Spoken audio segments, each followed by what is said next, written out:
What's up, you guys? Ross Sapp, managing editor of Fightful.com and FightfulWrestling.com, here for your post WWE Elimination Chamber 2018 show. We got plenty to talk about. Before we get into that, I did a UFC Orlando show last night, post-show wrap-up. Go check that out. A lot of cool stuff happened on that show. A very fun show. Also, if you missed it in the lead-up to this Elimination Chamber, myself, Alex, Jeff did an alternate commentary for Elimination Chamber, I think 2003, and then another one for the Extreme Elimination Chamber. Those are over at FightfulPods.com. Of course, we have post-Raw, post-SmackDown, post-pay-per-view shows for virtually everything, as well as the List and Your Boy on Wednesday. Definitely our most viewed show on Wednesdays, our flagship, so to speak. But definitely check that out and support our sponsors over at LivingSharp.com. If you need an interesting, fun, or different gift idea, head over to LivingSharp.com and check them out. You can get a little bit of everything in any price range over at LivingSharp.com. I am joined tonight by Alex Pawlowski. Alex, are you a real journalism? I am not even a real journalism.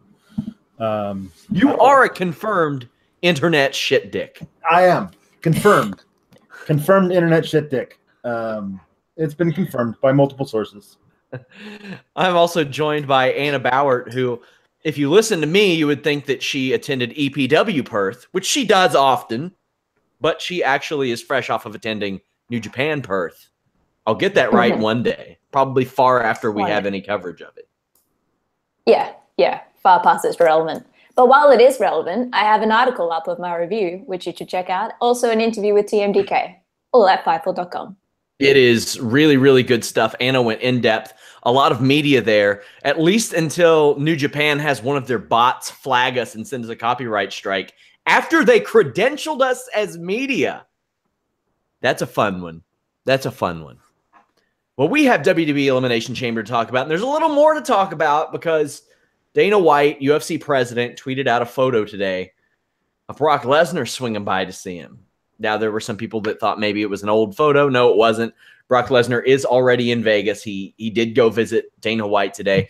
And I posted in the Fightful Wrestling Weekly last week that I had a source that I trust and has given me good information before, that Brock Lesnar kind of indicated to Vince McMahon that he might be out for SummerSlam, like not interested. Now, he is contracted through August because WWE was able to freeze his contract when he did take a UFC fight a couple years ago. The beauty of that for WWE was he wasn't scheduled to really do anything during that period anyway. But they were like, well, if you're going to do this, we're going to freeze your contract. And everything was hunky-dory for him. Everything was fine. However, Brock Lesnar's contract is coming up right now. And this is a recurring theme when Brock Lesnar's contract comes up, Alex. This isn't a new thing. Yep. He does this every time, as he should, to maximize his earnings potential. Yeah, well, I mean, Brock being a known exit from WWE, or at least assumed exit from WWE at WrestleMania, hasn't gone over well in the past. Yeah. So that's what I'm worried about here. If you like, you get people who are like, oh, I don't want Roman to be the guy. And like, yeah, I don't either, kind of. But if you accept that he is, I mean, at least in the eyes of the one person for whom that matters, then you kind of figure out how can you enjoy the journey on your way to get there. And honestly, I think Roman's best match was against Brock at WrestleMania 31. And I'd love to see them rehash that and see how they could go from there. But if we all know ahead of time that Brock's out after that match, then that match loses all of its fun for me. You know what I mean? And I don't want that. I don't think there's a chance Brock Lesnar wins that match anyway. And at least the foregone conclusion of the main event is something they were able to avoid a few years ago. Anna, Brock Lesnar still has upwards of half a year to serve on a USADA suspension because when he retired last year, that actually froze. So if he were to fight, it could be no sooner than, if he got in the USADA pool today, at the very least, the end of August. So it would take some time, and probably he could go through SummerSlam and do anything that he needed there on his own without really worrying about that. But what do you think about Brock Lesnar? Do you think this is a situation where maybe he's just trying to increase that WWE offer? Yeah, of course. This guy has gotten to the point in his career where he just does not give a shit. And the way that Alexa had to defend her championship tonight, and she hasn't in a long time, but she has a point. Why am I defending it when he isn't even here? And storyline wise, it's just at the point now where I'm like, yeah, I don't really care if he's here or not. I don't care about this main title picture again, because I just same shit all the time. It's the forced WWE plan, and it's been rumored to have been the plan. I think Dave Meltzer reported it 11 months ago, like maybe a week or two after WrestleMania last year. He said, this is the plan, this is the way they're going. And it seemed so just redundant and overdone that maybe a lot of people doubted it and thought, they won't do that. Things will change by then. Well, let me tell you, if Braun Strowman got as hot as he got in that period and they didn't change it, it's just going down that way. On this pre-show tonight, Paige joined the panel, and this was a little heartbreaking because they sort of addressed the injury. And you could tell she felt bad about it, but it's good to see them making use of her. Booker and Rosenberg are all palled up. Oh, boy. Paul Heyman asks who Rosenberg is as they're going on the air, which I thought was kind of funny. We had Good Brothers defeating the Miz Taraj. I mean, you all know the drill in this. It's a paint-by-numbers pre-show tag team match that didn't get any opportunity to shine. But the Revival are watching backwards. They cut a brief promo after, but we've also seen this Revival Good Brothers thing, like, I think, 11-7 times now, Anna? Yep. Well, I'm glad that at least Scott got to speak when Dash came on. He got a well in, and then they cut him off. Look, I personally am shocked that the Miz Taraj didn't win, because they didn't have just one golden jacket. They had two.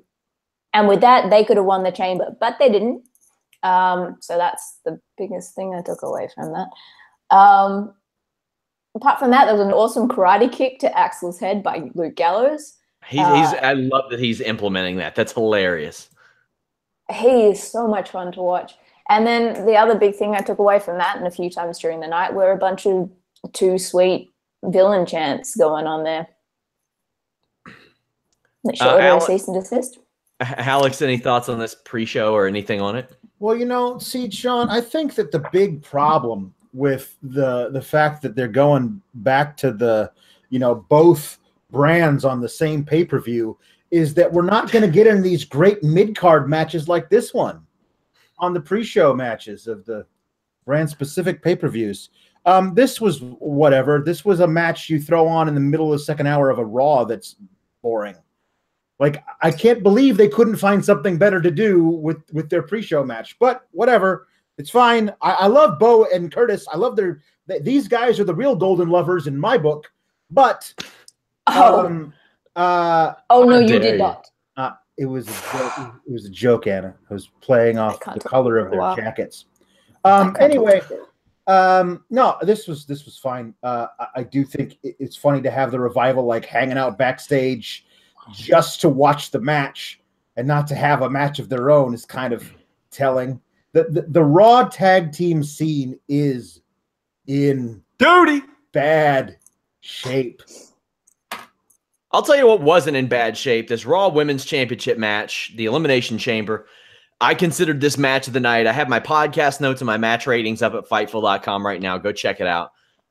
I made it clear last year, maybe perhaps a little bit more obnoxiously, that I liked the changes made to the Elimination Chamber structure. I think that it's really helped revolutionize the match and make it safer for people, making them able to do more things. This match really showed it. It makes production a little bit better when you can see what's going on. Absolution wearing the matching gear tonight. And a lot of people got new gear tonight. It felt like WrestleMania already in that regard. Yeah, well, I'm not really surprised in terms of the women's match. Mickey finally decided to let you off the hook, and she ditched the flappies, which is cool. The boyhood dream has come true. An Elimination Chamber miracle. Iron Wonder Woman. I liked her gear. I thought she looked good. No flappy pants. She was much faster because there was no wind resistance. Like you know what? The irony is she could have used those. She could have floated down from the top of that chamber, which with much more safety if she had. I think they were like weight training for her. It's all for this moment. It was. I like that.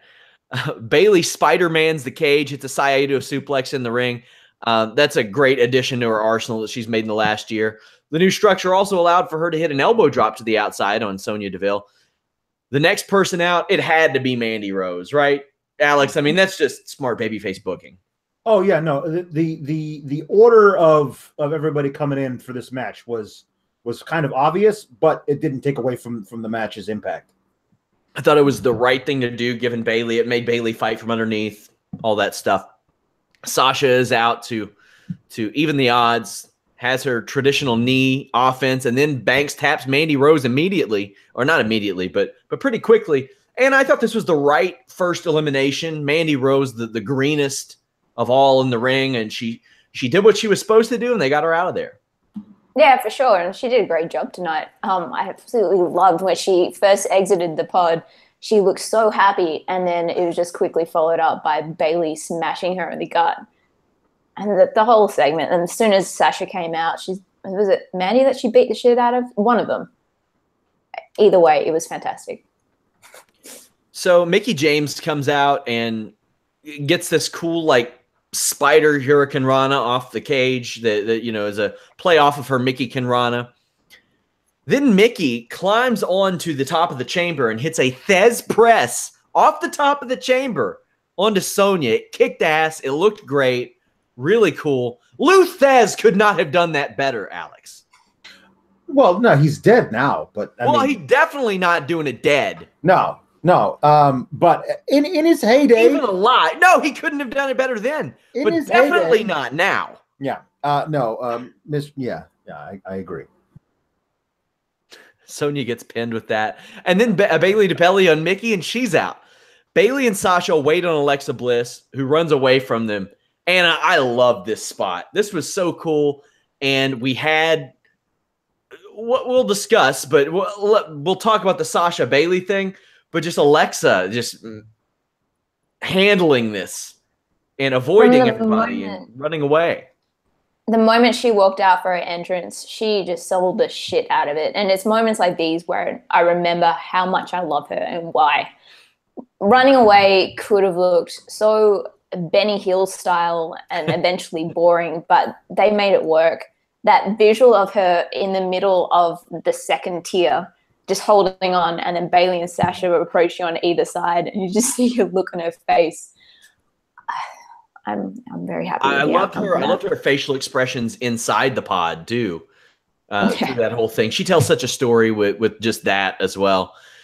Then we have what leads to a lot of aggression between Bayley and Sasha Banks, where Bayley is trying to help Sasha chase Alexa up on the pod. And Sasha kicks her in the face, knocks her down. Alex, is this the beginning of the end of the friendly Sasha and Bayley? Or tomorrow night, do they go right back to being like, hey, buddy, hey, pal? This is the problem, is that it's not the beginning. It's like chapter 2, but the 8th time we've read chapter 2. Yeah, but I mean, is this the end of them being friendly in that regard? I don't know. It's the WWE. Like, maybe... They might push out their big feud until SummerSlam. Like they've teased it too many times, and they can always say, "Hey, every woman for herself." Yeah, I know you're just trying to win. We're best buds again. Like, I don't know. Yeah. Or they could pull the damn trigger and put these two on for 17 minutes at Mania. Like, do it, because it'll be great. But who knows? I hope that's the case. I don't have an issue with it at all. It's become a part of Sasha's character. It's always the generic thing of, I want to win this match, it's the wrestler's MO. But for her, she embodies it so much and has so much conviction that has become her shtick. And for her to do this kind of thing in the big matches, it makes complete sense. And I hope it's an eventual thing, that it keeps happening again and again, but the friendship is still there. It just gets more strained and strained. And then eventually, I don't know, Bayley will be the one to turn or something like that. I like that it has a few layers to it. It's a nice change in the I like the slow build, and if it pays off at WrestleMania, that's the ultimate, because these two women with this story, even as inconsistently as it's built sometime, I think they deserve to have that paid off at a WrestleMania, because we know what they can do on a small stage, on a big stage, really any of that. I thought the camera work, I always complain about that, but I thought it did a real disservice to these women who worked their asses off and had a lot of the spots that they did that probably really hurt, wasted on stupid Zooms. Bayley hits a superplex on Alexa, and then Sasha hits a nasty looking frog splash on Bayley for 2. A super Bayley to belly on Banks, but Bliss rolls up Bayley for the pin. Then outside the cage, or outside the ring rather, Bliss missed the Twisted Bliss inside the ring, and then outside the ring did it to a standing Sasha Banks. That was amazing looking. And then Sasha turned it into a Banks statement, rolls into the ring. Eventually, a rope hung DDT gets it done for Alexa Bliss. In totality, Anna, I considered this match of the night. I thought that everybody looked good, did what they should. I can't think of a whole lot in this match that was bad. And Alexa Bliss, after the match, cut a promo where she feigned being a babyface, then turned it right back around, healed the crowd while Sasha sat outside. What'd you think of it, Anna? That was masterful. She was cutting the promo that Sasha would have cut if she'd won the match, and then completely flipped it on its head and just tore everything down. I don't think anyone could have been annoyed at that or angry or upset, because she did it so masterfully. This whole match, I was listening to Edge and Christian on Jericho's podcast. It's one of the old ones. And Edge was talking about the first TLC match and how he wishes they didn't go so balls to the wall with it, and there was just too much, and how do you follow that up? This one, there are a few high spots, there's a few hold your breath moments, mainly floor-based. I think it was perfect for the first match. They pulled it off beautifully, and I cannot wait to see just everything that comes after this. They did a lot without going so far as to not being able to follow that up in future Elimination Chamber matches. Like Mickey having the big spot with the Fez press, and then Alexa doing the Twisted Bliss, which looked awesome off of that chamber. I thought fit really well. And you mentioned that about Sasha, like looking, like if I were just an outsider looking in, I could see Sasha sitting there at ringside saying, "That's exactly what I was going to say. That ass. That's what I was going to say." Alex, what'd you think of all this? I thought it was going to come down to these three. I mean, it's probably kind of obvious. You got to do that. I really liked Alexa sealing the pin on Bayley when Bayley was going to pin Sasha. That was an interesting way of doing that. So that could be something that could be used in a future part of the storyline. I did not have let's make Alexa Bliss look super strong in retaining the championship as the thing they were doing with this match going into it. And I'm glad they did, because as we'll see later, you're going to have to keep Alexa looking a little strong if you're going to be believable as a title holder going to Mania against her potential opponents. But I've never seen a bank statement gotten out of in that way. Like standing up in it and then bashing her back of her head into the turnbuckles. That looked really strong and smart. And then stopping Sasha from going up to the top, and her DDT that she uses as a finisher in the ring. Okay. But the rope hung version, that looked pretty nasty. So that was a great, and of course, Alexa Bliss doing an amazing about face in her promo. Like, that was fantastic. Yeah, the type of thing you'll hear me complain about from with the bank statement from a technical standpoint, being a guy that trained a lot of submission wrestling, is that there's nothing really preventing a wrestler from sitting out, but that leverage and that ability to do so also causes a lot of really cool counters and stuff, because they are able to roll out of it, and they are able to sit out of it. They are able to roll through and grab a pin and things like that. And the move's already over. So, I mean, like, it's not like they're not buying the moves. So if that's a minor problem for me, then who gives a damn? Because the crowd's into it. They like it. And the counters that come out of it are really good. I love that match. Thought it was really great. An awesome first women's elimination chamber. The Bar defeated Titus Worldwide. The Bar attacks them before the bell, but Apollo dives onto everybody. It seemed like every month the Bar are wrestling at least one guy who is wearing gear that looks like they should be a part of the Bar. And that was Apollo Crews tonight. Oh, sorry. Apollo? You mean Apollo? Yeah, Apollo. Oh, God. Oh, no. The Bar works over Apollo for about 5 or 6 minutes. Titus gets a great reaction for his hot tag. Sheamus, his recovery from slipping on the turnbuckle was masterful. He finger wagged the crowd, and then on his way down, like he tied it all in. You couldn't have planned it, but it all worked out even better than it could have because he was going to get caught in that clash of the Titus anyway. But being able to have old man Coachman and his flippy hating pay off by saying, oh, he wasted too much time up there playing with the crowd. It worked well. Anna, what do you think about old man flip hating curmudgeon Coachman hating these flips, especially one from Apollo, because he says, but is that really necessary? And I'm thinking, hey, bro, one guy just took out 2 guys with one move and he got up and walked it off. Like, yeah, it is kind of necessary. It embodies the whole thing of, like, you kind of think maybe it's Vince's voice as a reaction to anything from the independent scene. Yeah. Otherwise, I like to believe that Drew Gulak is actually paying him off, which is the reason why he's saying this. That would be the payoff. That is the perfect payoff.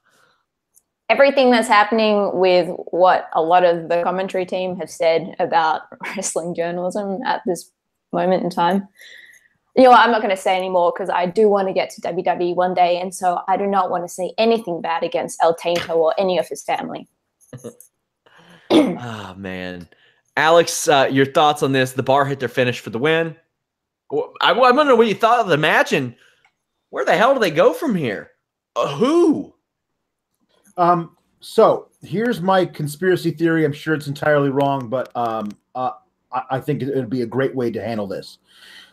In Triple H's tweet about the Dusty Classic, he says that the winner of this tournament will have a spot on the biggest stage of the biggest weekend of the wrestling year. That's a good point. Which to me, that means WrestleMania, not the takeover. So the Dusty Classic is won by, let's say, I don't know, the Authors of Pain. They could have a shot at the Bar at WrestleMania. And if they win, they get a Raw contract and they're Raw Tag Team Champions. That, to me, is a great way to bring AOP up, establish them as brutes who can take out Sheamus and Cesaro at WrestleMania, give them the Raw Tag Team Champions, and then that's a team that everybody can be chasing on Raw. And I'm giving him Samoa Joe because I don't think that Paul Ellering's doing the loops. I mean, all due respect to Paul Ellering, I love him. He's one of the greatest managers of all time. I can't imagine that Paul Ellering is going to go all the way around the world at 64 years old. And you got Samoa Joe. That should be the dominant, maybe the answer to a Braun Strowman. Like, that's something I can get behind. Like, hey, he can't overcome that. Yeah, sure. Up next, title eliminator for Nia Jax. Asuka defeated Nia Jax. Another good match, I thought. And just Nia Jax's 3rd televised singles match since the beginning of November. She had not been pinned or submitted in a TV singles match since August. She looked damn good from an offensive standpoint. Asuka was selling well. Nia delivering it well. A really good contrast of styles here. Asuka counters the Super Samoan drop, but almost gets bonsai dropped. And my favorite part of this was, Alex, that the entire crowd, even though that has not been a move for a very, very long time on WWE TV, everybody knew it. And that made me just happy. I grew up on Yokozuna and a little bit later Rikishi. And Nia Jax isn't, blood part of the family, but she is part of the family. So that warmed my heart. That made me so happy to see. Yeah, I don't know. Like I feel like there's something just inherent in the idea of a person lying face up by the turnbuckles and much larger person standing on those turnbuckles where you go, oh crap, what's going to happen? Or you've seen the tape of Yokozuna or Rikishi doing it once and going, oh, I'm going to remember that for the rest of my life. You know, well, I'll tell you what's going to happen. Tomorrow, her ass is going to be as purple as the 205 Live logo because she took one for the team on this spot. Anna, she hit the ground pretty hard. Yes. It's a rough one. Rough landing. Yeah. Asuka applied an armbar. Nia lifts and bombs her into the buckle. Then Asuka counters a power bomb and rolls up Nia for the win. Afterwards, Nia spears Asuka through the barricade. I thought this was a brilliant way to, one, keep Asuka's decision off TV tonight, and then to not have her around for the Rousey thing, because Asuka, in character, if somebody came and stole her spotlight a month ago, you damn well better believe she's still in their spotlight tonight. But I want to hear your thoughts on the match before we get into a commentary flub at the end of this. Anna, what do you think of this match? I thought the match was great. We did get our first barricade spot of 2018, which I am incredibly happy about, delivered by one Nia Jax. It was the way it needed to go, and they both looked incredibly strong. Asuka was selling her ass off, probably maybe legitimately sometimes, and Nia as well. But my only issue with Nia was I feel like given the character, the monster thing, she should pick her spots more as to when to sell. Because there are a couple of moments where Asuka, she did something, and then it's like tried to submit her when Nia was doubled over, and then Nia let out like a squeal, and then quickly stood up and realized that, no, this doesn't affect me whatsoever, and then kind of just threw her off. It's just those kind of little things where it's like, if it isn't actually going to take you down, then maybe don't sell it as much. Maybe that's just my preference though. So after this, like, commentary like really made it seem like Asuka has to face Alexa Bliss, even though they made it clear before that in the weeks before that Asuka has her choice. Now, this is what I really dislike about WWE, and especially the guys like Corey Graves who go out there and perpetuate this. You know, there was this issue, and I'm sure on like the list and your boy this week, we'll get into the Corey Graves, David Bixenspan issue that spiraled out this week. But, you know, he talks about the lack of journalism and the lack of respect and all that stuff. And it's a Sam Roberts deal, and Bix will be there to talk to him about all that. We'll get into that later this week. But then WWE insults their viewers' intelligence by acting like their commentary team doesn't know that Asuka has a choice, that they've like forgotten that Asuka has this choice. We're supposed to buy into that. And Michael Cole knows it. Jonathan Coachman knows it. Corey Graves knows it. And if they all had their way, I'm sure that they would do this in a manner that didn't disrespect the intelligence of the viewer. But we're supposed to believe because, you know, oh, well, there she is. She's probably going to face Alexa Bliss. That way, when she does the swerve, oh, wow, I didn't see that happen. Whoa, hot dog, you guys. Come on. Lame? Yeah, I agree. It is lame. And I also am wondering, especially considering Asuka's promo on Monday, what promo they're going to have her cut to explain why she's not going to face Alexa Bliss, but is going to face Charlotte on the other brand. Like, I don't know how you write that to make it believable at this point. And then how you write it to let Asuka not appear to the less discerning fans in the audience like she can't talk. What's it doing? What? Because that was really painful to watch. Not the least of which is because they sent her out there asking her to do something that she wasn't comfortable doing in front of a bunch of yahoos who decided to tear her down for it. So I'm not looking forward to that. Wouldn't the fix be to then just get Charlotte to do something that would call her out? I think that'd be great. I guess, but the problem with there is, like, again, now you got to have Charlotte can't do that until after she beats Ruby Riott in 2 weeks. And then you've got like a build for this Asuka versus Charlotte match that's like 2.5 weeks long. And I mean, I don't know. It just feels weird that everything for Mania is coming together so late in the game. But, you know, I guess still got 6 weeks, but yeah, we'll see. We'll see. My God. Guys, this show is also brought to you by Wartime X. Check it out in the Apple Store or on Facebook. It's a mixture of war and poker. It's a lot of fun. Go over, check it out, support them.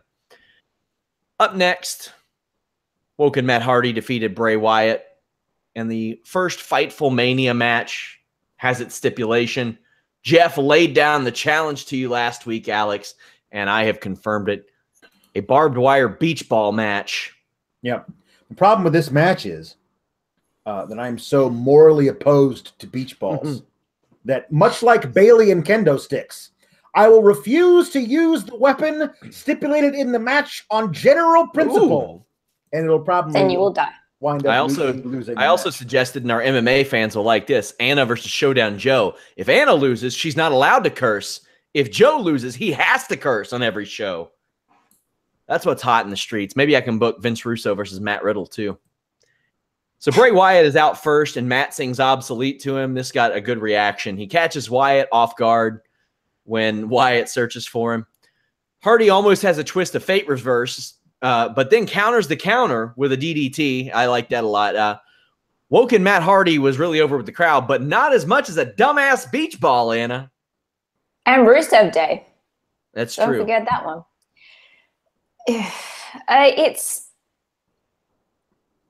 The match was great. The match was fine. I liked it. Yeah. Yeah. My issue, and I think a lot of people's issue, is the storytelling of it. Broken Matt Hardy doesn't need WWE production values. He needs Vanguard 1, and he needs a dilapidated boat, fireworks, and his brother. And his That's family. what should have confronted Bray Wyatt. Vanguard 1 should have floated to the ring, and then Matt Hardy attacks him from behind. Yes. That's the thing. Like, what we got with the House of Horrors, it essentially needs to be that kind of crazy, but without, again, the WWE production values. There's a line from commentary about claiming that Matt Hardy was part of the Rat Pack in a past vessel. And it's just, that kind of summarizes WWE's trying to play this game that they don't understand. You can't just throw random shit out and be like, look, he's crazy. Like, this just looks lame. There are so many things that you could do with this feud to really just pop everybody who knows the broken universe or whatever. What if Bray Wyatt is out there, he's looking for Matt, he can't find Matt, the lights go down, and the lights come back up, and standing in the middle of the ring holding a shovel is Senor Benjamin, who just laughs his ass off, and the lights go back down, they come back up, and it's Broken Matt, and he starts beating up Bray Wyatt. The commentary team would go, what the hell's going on? And it would create intrigue for people who don't know what's going on, and the people who do know what that is, they would have gone ape for it. So you can figure out ways of being able to be for both things, but they've decided to not be anything, and it's just, I mean, it's if the thing that you love the most about Broken Matt Hardy was that he talks funny, then this is the feud for you. They went further with Randy Orton and Bray Wyatt than they have this. When they have Matt Hardy, Jeff Hardy, and Jeremy Borash on the payroll, they have access to Senor Benjamin, they have access to Rebby Hardy, they have access to Maxwell, they have access to another kid who wasn't even there at the time. They have access to Vanguard 1, and now they have access to footage from Impact Wrestling, because Impact Wrestling's on a fire sale. They're like, sell it! All this shit, get rid of it! They're just trying to make a dime right now. I like the match. Matt Hardy won with a twist of fate after a nasty Uranagi from Bray Wyatt, and Hardy woke the crowd up with some delete chants. Good stuff, I thought. Just rough crowd, bad creative. Kurt Angle, Triple H, and Stephanie McMahon are out. Then they're followed by Ronda Rousey. She looks really happy to be there, but then they give her a mic, and boy, is she flustered. Now, Anna, I'm going to bring in a little bit of your expertise here. Rousey has done a lot of press. She's done a lot of media, a lot of one-on-one. She's talked after after winning fights, not losing fights, she kind of ditches. This is a much different scenario. And a lot of people are like, she's acted, she's done a lot of that stuff. What type of uphill battle is this for a woman who has never done this particular thing before? See, I'm on the fence with this because the way that this segment went, I was on board with it. It set up the swerve. It set up, this poor girl. She's so excited and happy to be there. And she genuinely did come across as grateful to be there, wanting to be there, actually wanting to do this properly. And then the swerve happened. So given the whole scope of the segment, I didn't have a problem with it. My initial thought was, oh, shit, they didn't prepare this girl. And I'm very interested to see what happens moving forward. I don't have a problem with her character being based basically just on herself, because she does that. She steps into a ring. You saw that face at the end of it. That's like 1/10 of her "I'm going to kill you" face. And when she notches it up to 10, like all bets are off. So I'm happy to see where this goes. And more than that, I'm happy to see Stephanie get her ass handed to her by Ronda Rousey. Yeah, I mean, she's had issues. I mean, she didn't speak until kind of late in her life. She had issues with that. So, I always wonder if some of that, like that insecurity kind of follows her in, and she's been nervous, and she doesn't take criticism well. She doesn't take, I wouldn't say adversity well. She doesn't take people rooting against her well. And I think that showed a little bit in this, but ultimately, and it's not good mic work. It's not good mic work, but we'll see how it works out moving forward. Alex, before we get into the meat of this, what did you think about Ronda Rousey's first go-around on the microphone? Well, in the middle of her kind of stumbling through it and talking like, Kurt Angle, you being Olympian and me Olympian, and you better Olympian than me was Olympian, I was like, well, this is going great. Yeah, it was rough. But she figured it out. She got it back. But again, this is her being asked to do live theater, not memorize a couple of words from a script and do a movie, but like do a speech, and that's not who she is yet. So it's a weird thing that they insist on doing this with everybody, and including the people who haven't even been at the Performance Center learning to take a promo class. We'll see how this goes. But as she proved later in this segment, she can say a lot more by saying nothing. That is the benefit of people like non-English speakers. That's a benefit. And with Ronda Rousey, I think that if you have a Kurt Angle saying what she needs to say verbally over the next few weeks, maybe that works out better as long as you don't give him crappy scripted dialogue. But let's talk about Kurt Angle, because man, was he great in this. He flubbed one little time, but he was outstanding. He was like, hey, Ronda, they're trying to manipulate you, right? And my favorite was when he said, ever since WrestleMania 31, when you embarrassed them, I think the term that you all use is, we'll have this bitch under our thumb. He never said the word. He didn't say the word. Triple H cut him off, and it was magnificent. And the panic on Triple H's face and Stephanie's face was great. And Triple H is like, I bought it from Triple H because he knows he ate a hip toss or hip throw from her a couple of years ago. And then they get up the ramp. And I thought this was the best, because at some point you have to address the losses. Yep. And it's something I brought up before. Bruce Pritchard, when he dealt with King Mo in TNA, when King Mo got knocked out, like Spike and Bjorn Rebney and King Mo were like, oh, I'm sorry. I'm so sorry. I'm sorry. And Bruce said that he and the creative team were like, no, we can work with this. This is something we can work with a little bit more. Like, you lost. Somebody can bring that up in a promo, and all of a sudden, there you go. So Kurt Angle says, Stephanie said that you were so washed up that even she could beat you up. Perfect. They addressed the losses, and they made a comment that Ronda Rousey has traditionally proven that she can't stomach very well. She can't handle very well. She was at odds with Paige Van Zandt, pretty much a child, over congratulating Holly Holm for beating her. So, I mean, this is within the Ronda Rousey character. It is within the portfolio and the profile of a Ronda Rousey. And it led to her putting Triple H through a table. The crowd, who was a little bit indifferent at the beginning, boy, were they into this, Anna. You know what I want to see from this? I was paying attention, but the idea came into my head of, like, you know, the Brady Bunch movie, how there was this weird thing between Marsha and Greg.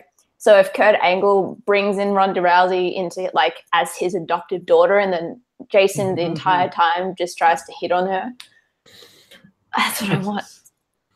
By the way, so I was listening. I was. Ronda Rousey's husband was in the crowd, sitting 2 rows behind UFC light heavyweight champion Daniel Cormier, who many of you may remember from his, like, kind of feud with the Young Bucks. Alex, also, I thought that it was just great. I know that Stephanie McMahon marked up Ronda Rousey a bit with that hellacious slap. And then the crowd started a "you fucked up" chant, which is maybe the most appropriate and the best possible thing that they could have chanted at that moment. Like, I know WWE might edit it out and stuff, but for the moment, ooh, that really pulled in the gravity of the situation. The crowd, as much as they took away from Bray Wyatt and Matt Hardy, they sure gave to Stephanie McMahon and Ronda Rousey at the end of this. Yeah, I'll address that point in a second. The first thing I want to say is that I've been, because for whatever reason, my 1-year-old daughter loves it.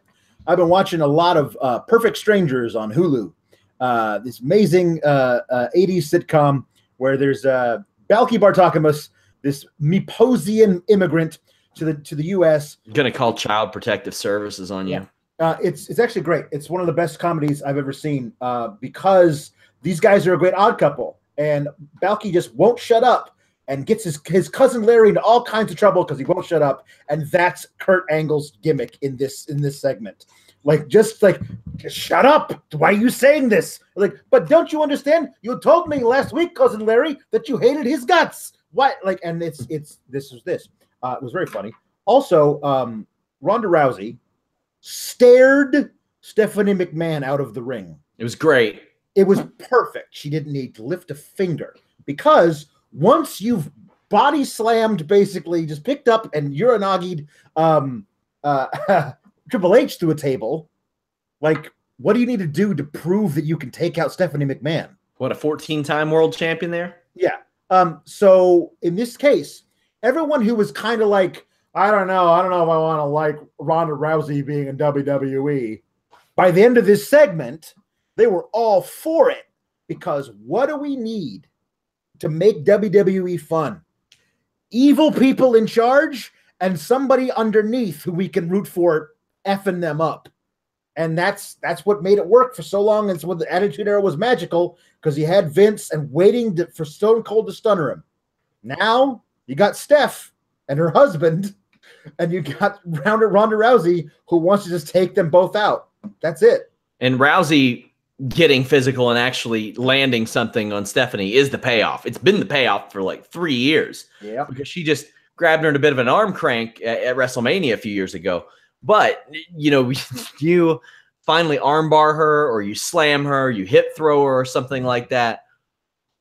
That's the payoff. And I wouldn't be surprised to see that match play out where that doesn't happen until the very end. Yeah. Like Stephanie just runs away and tags out and does all this stuff. And then at the very end, Ronda Rousey hits a major hip throw into an arm bar or something like that. And we see that finished off. That's going to be, I mean, if the last quarter of this promo is any indication, boy, is that going to be fun. Main event time, Elimination Chamber. Elias came out and he commanded that crowd. Alex, this was a work of art. This was a beauty. This was awesome. This is the thing that I can't believe I didn't see it at the time when Elias won the match to become the sixth entrant.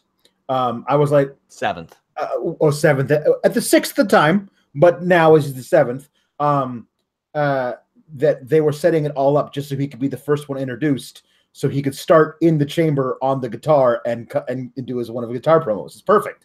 Yeah, I thought this was great.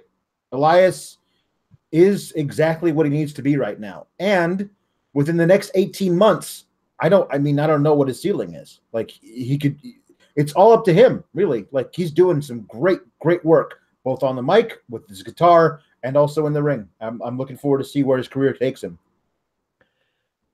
So Rollins, Balor, Miz start. There's some good work between all three of them. Then Cena joins them. Cena has a spot where he hits his belly to back suplex a few times and almost AAs both Balor and Rollins together. Reigns is in. And then Miz has everyone in a circle throwing it kicks. Anna, I saw some contrasting views on this spot. What did you think of it? I see why people would be against it, because it's like, well, you have them all down, just go for it. But at the same time, it's The Miz. And I did appreciate that he did listen to the crowd and he did go to town on Roman Reigns. And really, that's all you kind of want. Well, actually, the only thing I wanted from this was for Elias to eliminate John Cena, but you can't get everything. So after this, Braun comes in. Nothing really spectacular had happened up to this point. Miz runs from Braun, and it is quite horrifying how fast Braun climbed that chamber, Alex. Yeah, no, this is the thing. He's a super heavyweight who is as agile as Spider-Man. He is a folk hero. He is the stuff of myth and legend. Like if this guy had existed in the Middle Ages, they would have thought he was a being from like he was a giant or something. Like he's not real. That's what's so amazing about this guy. He's not a real human being. I can't imagine anything like this. If you saw it in the forest, you would run away. Well, Strowman pins The Miz after a power slam. Everybody gangs up on Strowman as Elias won't get out of his pod. There's a shield bomb. Braun kicks out, and I mean emphatically kicks out. Kicked out at 1 after an AA. Blackout stomp. Coup de grace. Spear. Strowman rolls out of the ring. Everybody takes each other out, and then Elias runs in and tries to pin each person individually. Can't get it done, and then he gets eliminated by Strowman. Anna, what do you make of Elias's showing? Because, I mean, it was brief, but, I mean, if you're going to get absolutely squashed, it's probably best that it's by Braun Strowman. I'm going to backtrack a bit because this part of the match was my favorite. I'll go on record and say that I do love Elias very much. And I also love Braun Strowman very much. So this was both the best and the worst thing that I could have watched today. Elias barricading himself. Okay, no, before that, Braun Strowman was on top of the pod, smashing Miz's face into the plexiglass. Yeah. Before throwing him off and then killing him for the pin. Yeah, that is a moment I will treasure in my mind for the rest of my life. Elias refusing to get out of the pod was, like we've seen this, Miz did it last year and then Alexa did it before. But it was next level because it wasn't just refusing and closing the door. It was casually standing by, just holding it shut and watching it all go down. And it was just the best use of that possible. Side note, earlier there was a shot with Braun standing in his pod and he wasn't moving a muscle, and it just looked like some monster on display at a wax museum or something. It was perfect. And then Braun getting the beatdown from everyone. It was kind of like watching the helicopters go after King Kong. I don't know how else better to describe that. Elias, side note, again, when he really got into, after the attempting to pin everyone, which I freaking loved, ripped his shirt off and then started to beat down again. That was the smoothest ripping of shirt I think I've ever seen, to the point where I'm like, okay, if any other wrestlers are going to be in the Magic Mike movies, he needs to play Kevin Nash's son, because that was just... Anyway, yes, and then he tried to put Strowman on his shoulders and nearly crumbled, because that is the only way that could have gone down, and then he was eliminated. I love that. And in my mind, I choose to end the match there, and we went home, and it was great. John Cena on the Raw Talk afterwards was questioning if he had it, a lot of things like that. Now, within storyline, over the past week, I could understand that. John Cena got beaten in the Elimination Chamber by a guy who had already eliminated a couple guys. In the Gauntlet match, he got beaten by a guy who wrestled a full-length match prior to that and was about 50 minutes deep at the time. Where do you think this goes tomorrow, Alex, as it pertains to John Cena? Is it an immediate, maybe Undertaker type of thing? There's no maybe. No, that's his only thing. He says, well, we can't say there's not only maybe, or there's no maybe, because people will take shit from this podcast and report it. Okay, that's why I don't report storyline news. Don't report this. In my mind, I don't see another alternative for this. Like, I think they've set it up really well. Like he says, the only chance I have for a marquee matchup is the Undertaker, and have him call the dead man out. And maybe the dead man doesn't want to do it, so he says, I'll put my career on the line. You know what I mean? Something ridiculous like that. And you have career versus career. Undertaker versus Cena at Mania. One last dong. I was going to say one last ride, but yeah, one last dong. I guess that fits the profile as well. Yeah. Yeah, this is good. One last dong. That's how they done it now. Yeah, he should come out as big. Here's the thing: he's not the dead cowboy anymore, so he should come out as Big Evil. He should come out as the same guy who dapped up young John Cena.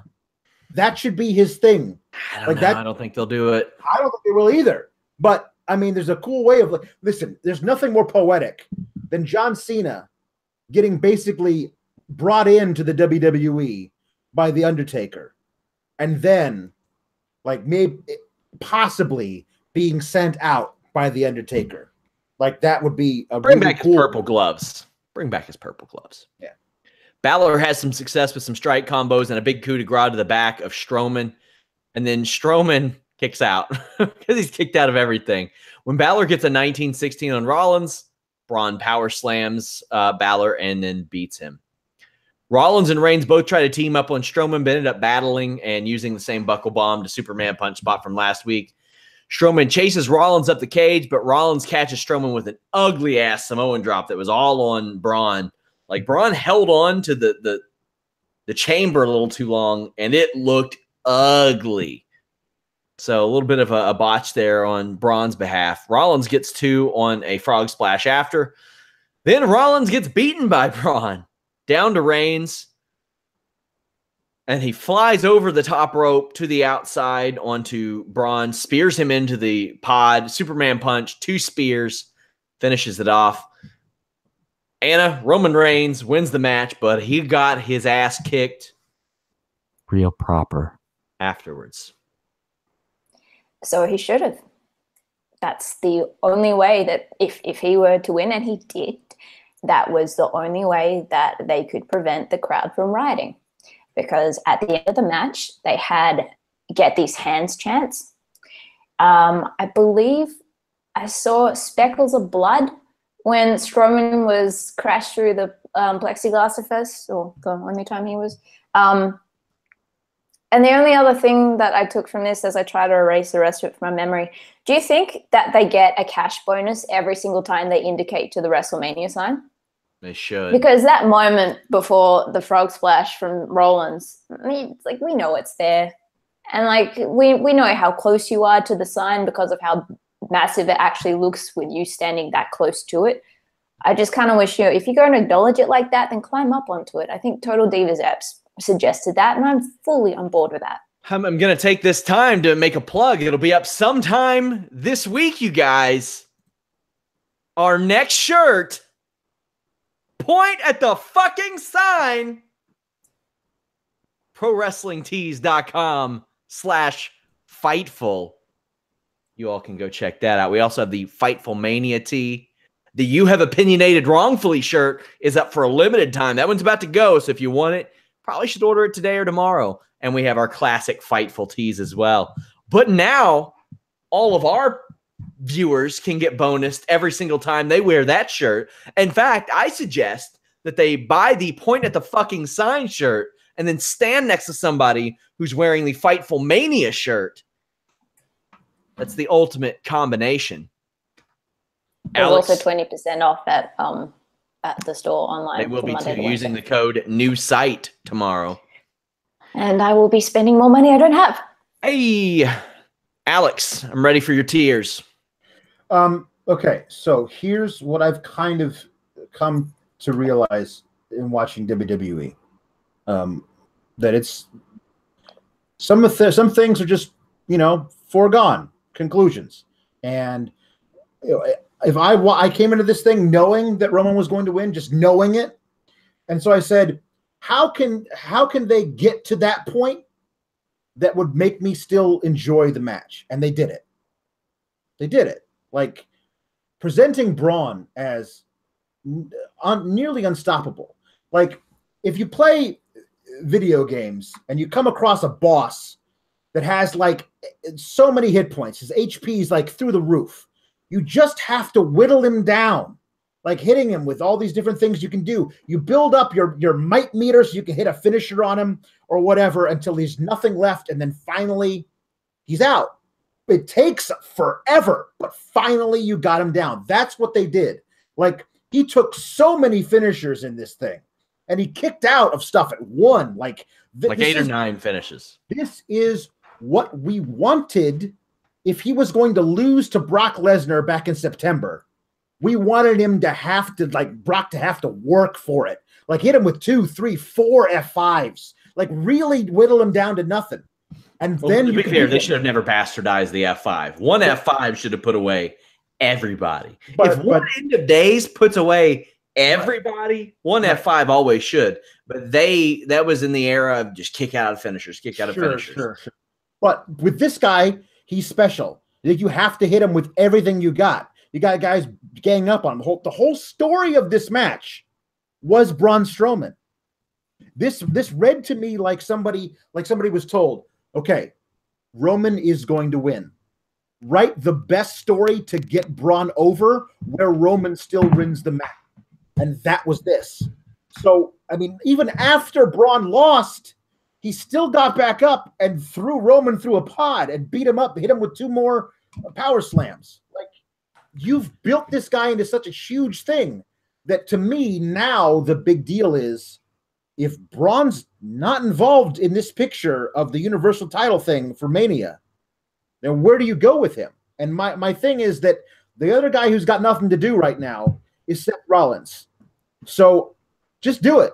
Put those 2 guys in a match. Let them tear the house down and say, Brock, Roman, do better than this. Because I'd love to watch that.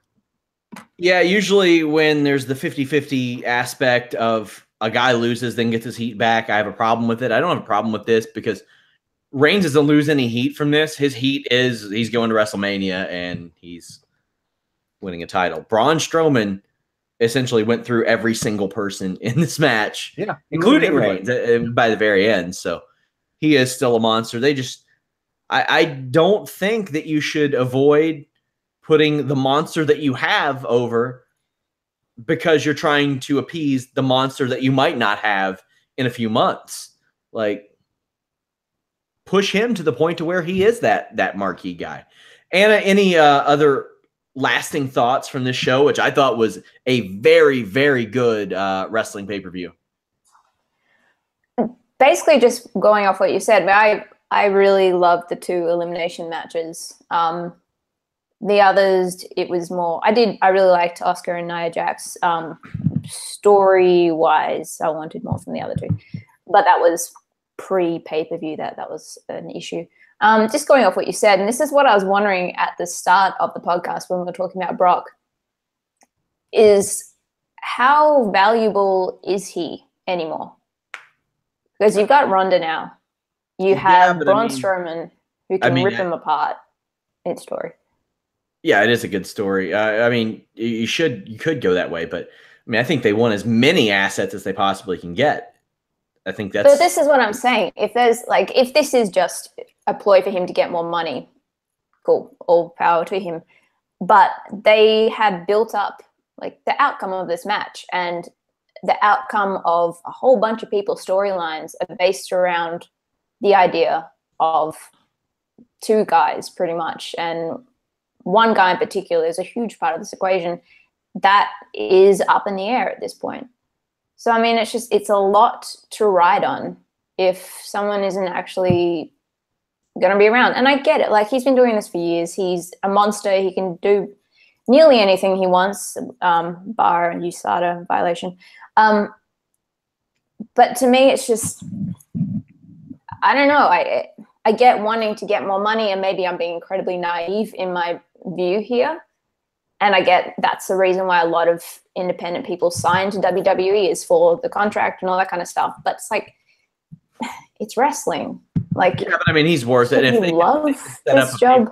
If they can set up a pay-per-view situation where they have Rousey on 1 month, then Brock Lesnar on another month, then Rousey on the next month, and vice versa, that's a pretty good setup to kind of have, especially for those people who are going to work that type of schedule. Guys, make sure you all leave us a thumbs up. Subscribe on YouTube. Also, subscribe to our friends over at Pro Wrestling Unlimited. I appeared on their podcast last week. You'll see the list and your boy on that on their channel from here on out as well. It will still be on Fightful and our channel as well, but sharing a little bit of content, doing a lot of great stuff with Pro Wrestling Unlimited. You'll see their videos in our articles, a lot of stuff like that too. Follow us on Twitter, Instagram, Facebook at Fightful Online. Alex, where can the people follow you? At Pawlowski the Fourth. Anna is at Anna Bauert. Anna, what do you got going on, and how's it going with EPW? EPW is going very well, thank you. We have our first Sunday session show of the year in 2 weeks on March 11th. In that is a battle royal for the Progress show on April 18th. So whoever wins that gets to choose their opponent. And so far, we have announced for the Progress show, Tony Storm was announced yesterday, Jimmy Havoc, and Travis Banks, and Pete Dunne. So I'm pretty over the moon. Guys, remember to go to prowrestlingtees.com/Fightful. You can get all your Fightful tees. That Sign Point shirt will be up very soon. And, of course, support our sponsors, Wartime X on Apple and Facebook, and then livingsharp.com. Check those out as well. Subscribe, like, thumbs up. Visit Fightful.com, FightfulWrestling.com. We cover MMA, pro wrestling, and boxing. But if you don't like one of the three, you can always sort it out. We have tabs at the top where you can bookmark the individual pages and only get those headlines. Guys, thank you all so much. We'll be back tomorrow night for the Monday Night Raw post show. We're out.